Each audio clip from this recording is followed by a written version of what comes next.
va enfin s'intéresser à mon film préféré le plus ancien. Ah oui, parce que spoiler, Blanche-Neige et les 7 nains n'est pas dans mon top 25. Non, on va parler de Pinocchio, qui était, avec Peter Pan, un des contes de mon enfance. À la base un conte de l'écrivain italien Carlo Collodi, nous connaissons tous l'histoire du petit pantin de bois qui veut devenir un vrai petit garçon. C'est aussi depuis ce conte qu'on dit à nos enfants que leur nez s'allonge lorsqu'ils mentent, comme le fameux pantin. Donc pourquoi j'aime la réadaptation de Walt Disney ? Entrons un peu plus dans le vif du sujet. Pinocchio est un film réalisé par Hamilton Luske et Ben Sharpsteen, sorti pour la première fois en 1940. Oui, vous avez bien compris, en pleine Seconde Guerre mondiale. Le film raconte l'histoire de Geppetto, un menuisier qui sculpte toutes sortes de choses en bois, des horloges, des boîtes à musique, des jouets, etc. Un soir, il va sculpter son premier pantin qui va le nommer Pinocchio. Geppetto souhaite alors que sa marionnette en bois soit un véritable petit garçon. Son vœu s'exauce grâce à la fée bleue et Pinocchio devient un pantin vivant qui peut parler et exprimer des sentiments. La fée promet à Pinocchio qu'il deviendra un petit garçon en chair et en os seulement s'il en est digne. Pour cela, Pinocchio se fera aider par un criquet du nom de Jiminy qui aura pour mission de veiller sur lui et d'être sa conscience pendant toutes ses aventures. En faisant quelques recherches pour cette vidéo, je me suis rappelé d'une chose que j'avais oubliée après mon enfance. Pinocchio est à l'origine un conte sombre et sadique. Comme ça se faisait au 19e siècle, Codoli avait écrit cette histoire pour donner des leçons aux enfants qui allaient devenir adolescents puis adultes. Ce n'était donc pas un conte pour les enfants en bas âge. Dans le conte original, Pinocchio écrase le fameux criquet avec un maillet pour ne plus entendre ses leçons de morale. Et quand il est dans l'île enchantée, il se comporte comme un sale gosse parce que c'est un sale gosse. À chaque fois qu'il rencontre un problème, c'est parce qu'il a mérité, dû à son comportement de mauvais garçon. Disney a donc fait une adaptation plus soft, pour que ce soit plus regardable pour les enfants. Ici, Pinocchio a des ennuis parce qu'il est juste naïf, insouciant et fait confiance à n'importe qui. Il ignore complètement comment fonctionne la vie, cela se retourne contre lui, et enfin il retient la leçon qu'il vient d'apprendre. Disney nous montre l'apprentissage de la vie d'une façon légèrement différente du conte original.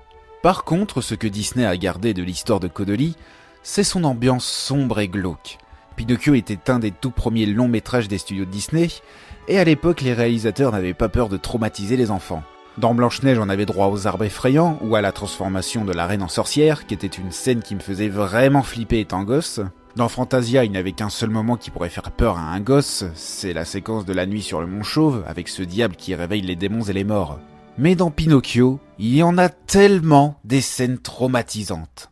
Quand notre héros se fait enfermer en cage par Stromboli, quand Crapule se transforme en âne, quand on découvre que les enfants se font exploiter dans les mines, quand on voit arriver Monstro, quand on découvre le corps gisant de Pinocchio, ce film n'a aucune pitié pour la santé mentale des enfants. Mais la scène qui est pour moi la plus traumatisante du film, c'est celle-là. No, there's no risk. They never come back as boys.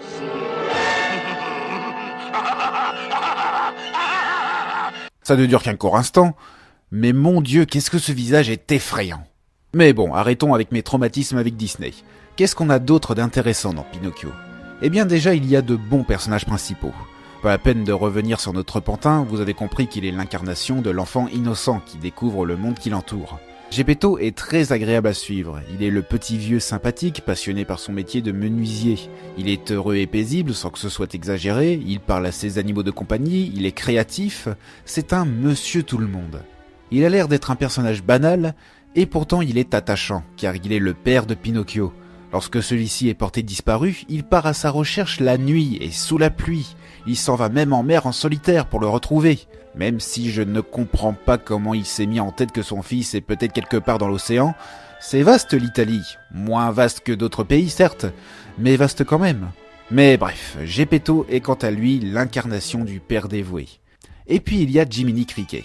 J'aime ce personnage, mais pas pour son caractère. Il joue simplement le rôle du mentor qui doit guider Pinocchio vers le droit chemin.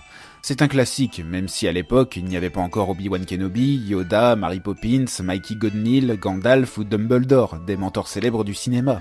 J'aime Jiminy pour sa voix française, doublée par le plus célèbre des comédiens de doublage français, Roger Carrel. Je préfère cette voix que celle de Cliff Edwards dans la version originale. C'est là où on entre dans la complexité du métier de comédien de doublage. Chaque comédien aura sa propre façon d'interpréter un personnage, même s'il est entièrement dirigé par la production du film.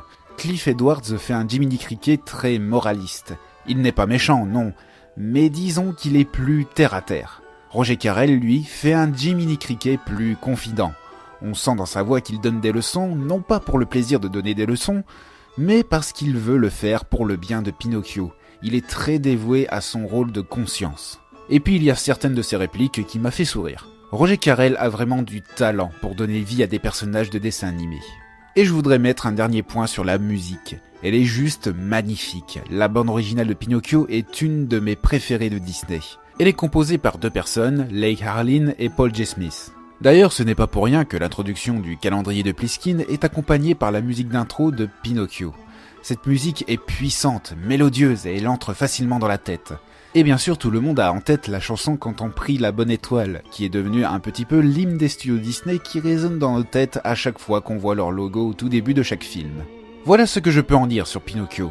Il y a encore des choses à dire sur ce film, comme les détails de certains décors, comme l'atelier de Geppetto ou l'île enchantée, les méchants qui ont chacun un caractère qui leur est propre, mais il me faudrait plus de temps que 7 ou 8 minutes de vidéo. Donc je vous conseille vivement de regarder ce grand classique pour vous faire votre propre avis.